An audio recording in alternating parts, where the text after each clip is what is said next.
ಅಣ್ಣ ತಂಗಿಯ ಪ್ರಾಮಾಣಿಕತೆ.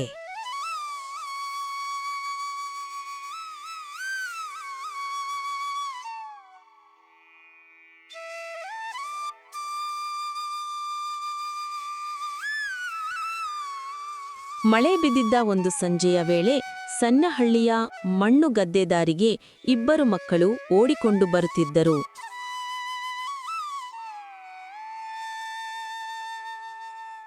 ಅವುಗಳಲ್ಲಿ ಹಿರಿಯನಾಗಿದ್ದವರು ಅರುಣ್, ಹದಿಹರೆಯದ ಜವಾಬ್ದಾರಿ ಮಗು.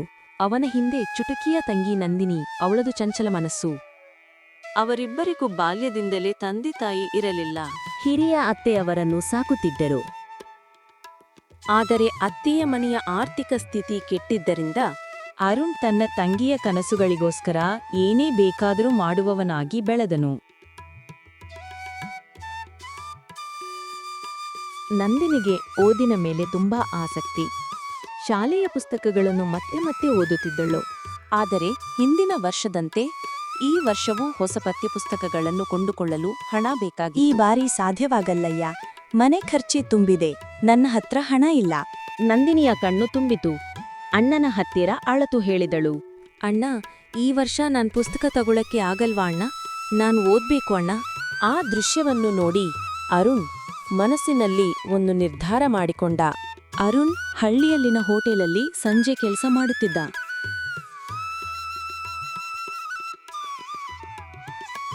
ದಿನವಿಡೀ ಶಾಲೆಗೆ ಹೋಗಿ ಬಂದು ರಾತ್ರಿ ತಡವರೆಗೆ ಪಾತ್ರೆ ತೊಳೆಯುವ ಕೆಲಸ ಅವನದ್ದು. ನಂದಿನಿ ಇದನ್ನೆಲ್ಲ ತಿಳಿದಿದ್ದರೂ ಅಣ್ಣನ ಮೇಲೆ ಭಾರವಾಗಬಾರದೆಂದು ಯಾವುದೂ ಹೇಳದೆ ಮೌನವಾಗಿದ್ದಳು. ಆದರೆ ಅವಳ ಹಂಬಲವಾದ ಪುಸ್ತಕಗಳನ್ನು ಕೊಡಬೇಕು ಎನ್ನುವುದು ಅರುಣ್ ಮನಸ್ಸಿನಲ್ಲಿ ದಿನವೂ ಹೊತ್ತಿಕೊಂಡಿದ್ದ ಜ್ವಾಲೆಯಂತಿತ್ತು. ಒಂದು ದಿನ ಶಾಲೆಯ ಮುಖ್ಯೋಪಾಧ್ಯಾಯರು ಪ್ರತಿಭಾ ಸ್ಪರ್ಧೆ ಘೋಷಣೆ ಮಾಡಿದರು. ಗೆದ್ದರೆ ವಿದ್ಯಾರ್ಥಿಗೆ ಉಚಿತ ಪುಸ್ತಕಗಳ ಜೊತೆಗೆ 1 ವರ್ಷ ಶಾಲಾ ಶುಲ್ಕವೂ ಕ್ಷಮೆ ಎಂದರು. ನಂದಿನಿಯ ಕಣ್ಣುಗಳಲ್ಲಿ ಮತ್ತೆ ಬೆಳಕು ಮರಳಿ ಹೊಳೆದಿತು. ಅವಳು ಸ್ಪರ್ಧೆಯಲ್ಲಿ ಭಾಗವಹಿಸಬೇಕೆಂದಿದ್ದರೂ ನೋಂದಣಿ ಶುಲ್ಕಕ್ಕೆ 50 ರೂಪಾಯಿಗಳು ಬೇಕಾಗಿತ್ತು.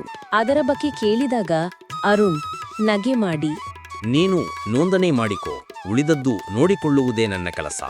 ಆ ರಾತ್ರಿ ಹೋಟೆಲಿನಲ್ಲಿ ಕೆಲಸ ಮುಗಿಸಿಕೊಂಡು ಬರುವಾಗ ಅರುಣ್ ತನ್ನ ದಿನದ ಸಂಬಳಾದ 35 ರೂಪಾಯಿಗಳನ್ನು ಕೈಯಲ್ಲಿ ಹಿಡಿದುಕೊಂಡಿದ್ದ.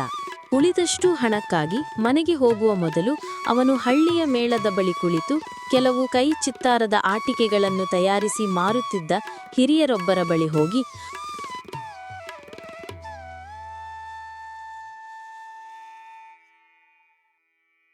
ನನಗೂ ಕಲಿಸಿಕೊಡಿ ಅಂಕಲ್, ನಾನು ರಾತ್ರಿ ವೇಳೆ ಕೆಲಸ ಮಾಡಿ ಹಣ ಗಳಿಸಬೇಕು ಎಂದನು.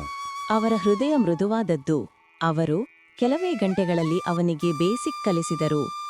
ಆ ದಿನದಿಂದ ಅರುಣ್ ಪ್ರತಿದಿನ ರಾತ್ರಿ ಮೇಳದ ಬಳಿಗೆ ಹೋಗಿ ಚಿಕ್ಕ ಚಿಕ್ಕ ಆಟಿಕೆಗಳನ್ನು ತಯಾರಿಸಿ ಮಾರುತ್ತಿದ್ದ. ಮುಂದಿನ ವಾರ ನಂದಿನಿ ಸ್ಪರ್ಧೆಯಲ್ಲಿ ಭಾಗವಹಿಸಿತು. ಅಣ್ಣನ ಕಷ್ಟ ನೆನೆದು ಪ್ರತಿಯೊಂದು ಪ್ರಶ್ನೆಗೆ ಸ್ಫೂರ್ತಿಯಿಂದ ಉತ್ತರ ನೀಡಿದಳು.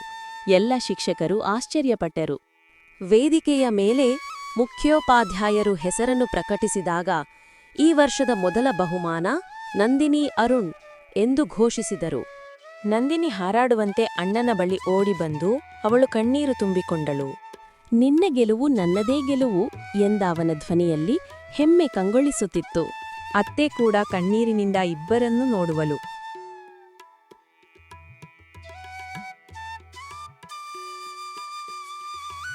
ಆ ದಿನದಿಂದ ಅವರಿಬ್ಬರ ಬಾಂಧವ್ಯ ಇನ್ನಷ್ಟು ಗಟ್ಟಿಯಾದದ್ದು. ಜೀವನದಲ್ಲಿ ಏನೇ ಆಗಲಿ ಅಣ್ಣ ತಂಗಿಯ ಪ್ರಾಮಾಣಿಕ ಪ್ರೀತಿ ಮತ್ತು ಪರಸ್ಪರ ಬೆಂಬಲವೇ ಅವರ ನಿಜವಾದ ಶಕ್ತಿ ಎಂಬುದು ನಂದಿನಿಗೆ ಸ್ಪಷ್ಟವಾದ ಪಾಠವಾಯಿತು. ಇನ್ನಷ್ಟು ಕಥೆಗಳಿಗಾಗಿ ನಮ್ಮ ಚಾನೆಲ್ ಸಬ್ಸ್ಕ್ರೈಬ್ ಮಾಡಿ. ಧನ್ಯವಾದ.